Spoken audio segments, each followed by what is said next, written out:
Hey guys and gals, today I'll be talking about a double feature here.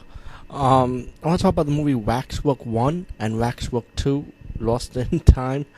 And wow, man, it's been a long time I saw this movie, but it's still a fun movie, man. After looking at it again, I'm like, wow, I can't believe I haven't seen it like more than 2 or 3 times at least, you know. And that's a long time ago, though. I think the last time I saw this was maybe like in the mid '90s, I would say, when I saw it again. But yeah, I mean, this movie haven't lost its touch. I mean, to me, I think the movie um still stands the test of times. I guess it's a fun cult movie, good movie. You could eat popcorn and hang out with your friends and just have fun with it. Um, Waxwork One. Waxwork One is you got these young college guys and gals, and they go to this wax museum that just opened up, and the guy that owns it can only have 6 people enter, at a time, but they had to go in at 12 o'clock. So each of the guests end up going through the wax museum exhibit, and each of the wax museum represents like a horror theme, I would say, which is pretty cool. Because if you're like a horror movie guy, especially like a horror movie guy that's into classic movies or Hammer movies, I mean, I think you can see the style there, or the universal style, you know, and and the people end up getting killed by the exhibit they go in. Like one guy will go in the werewolf exhibit, one woman will go inside the vampire exhibit, and she will be part of the exhibit when he or she gets killed.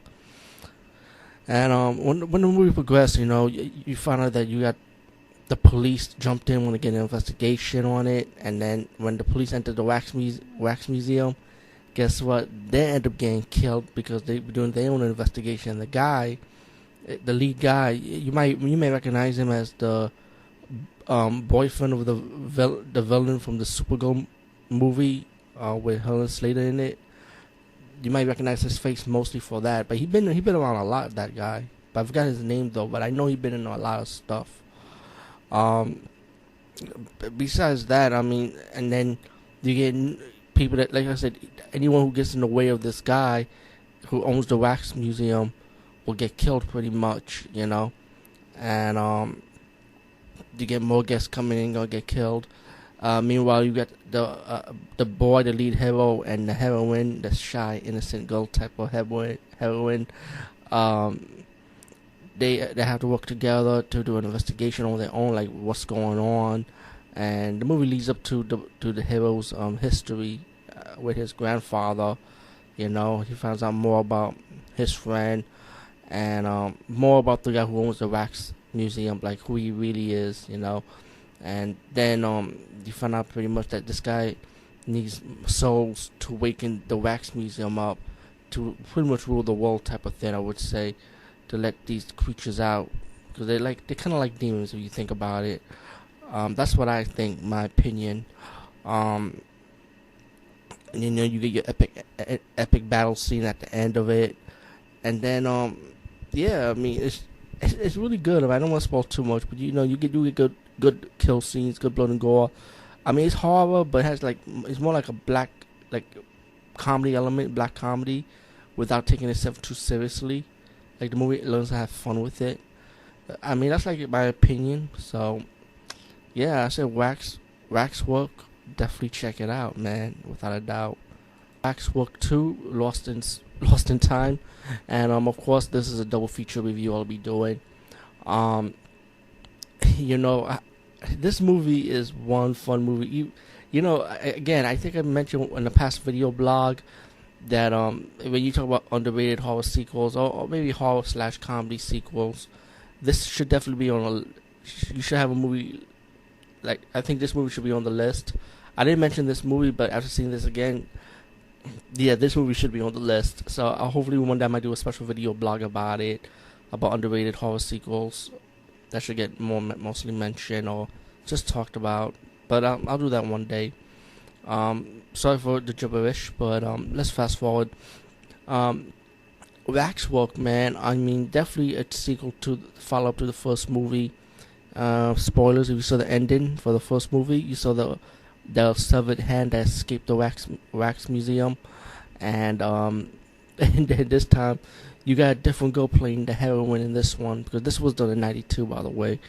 So Zach, who was the hero of this movie, his character with the girl went to a taxi cab, drove the girl back home. With the cab, drove the girl back home with Zach in it, and when she went home, the silver hand ended up following her, killed her dad, and she severed the hand in the sink, with the garbage disposal machine, the sink, She gets accused of the murder of her dad, and her friend, Zach, who played the character, Mark. Let me just correct it. He tried to prove her innocence, letting the court know she's innocent. So what happened was he take the girl to the house of Sir Wilford, played by Patrick McGee. And by the way, let me say rest in peace, because he recently passed away, man. Yeah, I just forgot to mention that. So yeah, check it out, Google it. Yeah, he was played in the Avengers TV series, the black and white one from England. That one, not the superhero Avengers, but check that out. Yeah. Besides that, fast forward again. So they went to Sir Wilford's house. They found some clues trying to prove her innocence, and they come across this time compass thing, and they start going with this device. They start going to different time period piece, and trying to get some evidence to prove she's innocent. And it's like a horror comedy, but also it feels like more like an adventure movie, So you get all that combined in one, horror, adventure, comedy. How cool is that? And I don't want to spoil anything, because it might take away the adventure element for you from this movie. But it felt like to me to be part of this movie, how they go through different times, finding different villains. It was a fun movie though, and you got yourself a nice ending too, by the way.